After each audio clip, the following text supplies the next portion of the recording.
ایک بیمار بطخ۔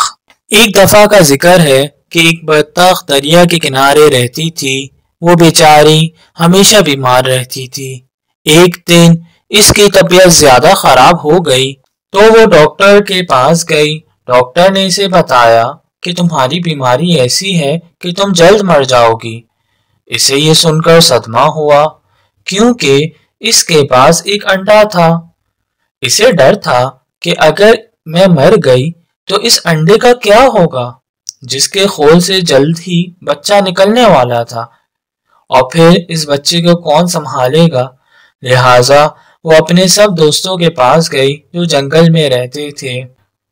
اس نے اپنے سب دوستوں کو اپنی ساری کہانی سنائی، لیکن انہوں نے مدد کرنے سے انکار کر دیا۔ بیچاری بطخ نے ان کی کافی منتیں کی کہ خدا کے لیے تم لوگ میرے مرنے کے بعد میرے بچے کو اپنے پاس رکھ لینا، لیکن کسی نے اس کی بات نہ مانی۔ بیچاری بطخ بھی کیا کرتی۔ اس کے ذہن میں خیال آیا کہ کیوں نہ میں بھائی مرغے کے پاس جاؤں، وہ ضرور میری مدد کرے گا۔ لہٰذا وہ مرغے کے پاس گئی اور اسے یہ سارا قصہ سنایا اور بولی، مرغ بھائی، آپ میرے بچے کے ماموں جیسے ہو، پلیز آپ ہی میرے بچے کو اپنے پاس رکھ لینا۔ مرغا بولا، میں تمہارے بچے کو رکھ لیتا، لیکن میری بیگم مرغی یہ بات نہیں مانے گی، لہٰذا مجھے بہت افسوس سے کہنا پڑ رہا ہے کہ میں یہ کام نہیں کر سکتا، مجھے معاف کر دینا۔ بطخ ادھر سے مایوس ہو کر اپنے گھر واپس آ گئی اور سوچنا شروع کر دیا کہ اب کیا کیا جائے۔ اچانک اس کے ذہن میں ایک ترکیب آئی اور اس نے موقع ڈھونڈ کر یہ کام انجام دے دیا اور خود جا کر ایک درخت کے کنارے بیٹھ گئی۔ بطخ کی طبیعت بگڑ گئی اور ایسی بگڑی کہ وہ وہیں مر گئی۔ جب مرغی کے بچے انڈوں سے باہر نکلے تو ان میں ایک بطخ کا بچہ بھی تھا۔ مرغا سب جان گیا کہ بطخ اپنا انڈا آنکھ بچا کر مرغی کے انڈوں کے ساتھ رکھ گئی ہے، لیکن اس نے مرغی کو بتانا مناسب نہ سمجھا۔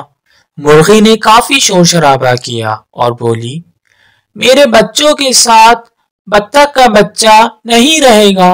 مرغی نے اسے کافی سمجھایا، لیکن مرغی نے اس کا کہنا نہیں مانا اور اپنے بچوں کو بھی منع کر دیا کہ بطخ کے بچے سے کسی کو بات نہیں کرنی ہے۔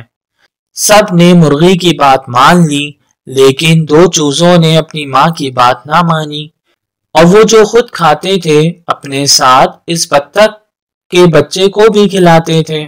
مرغی کو بطخ کے بچے سے سخت نفرت تھی، وہ اسے دیکھنا بھی پسند نہیں کرتی تھی۔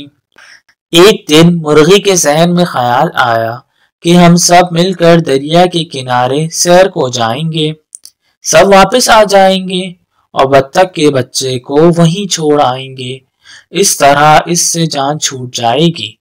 وہ لوگ سیر کو نکلے، وہاں پہنچتے ہی ایک چوزا دریا کے کنارے چلا گیا اور ڈوبنے لگا۔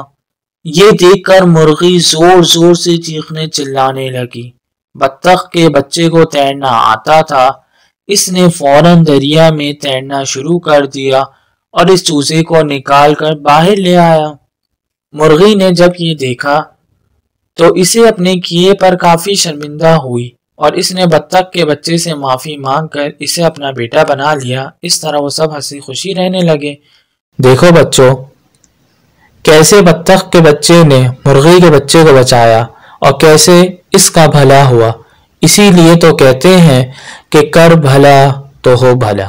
Hope you enjoyed the story. Don't forget to like, comment, share, subscribe and hit the bell icon.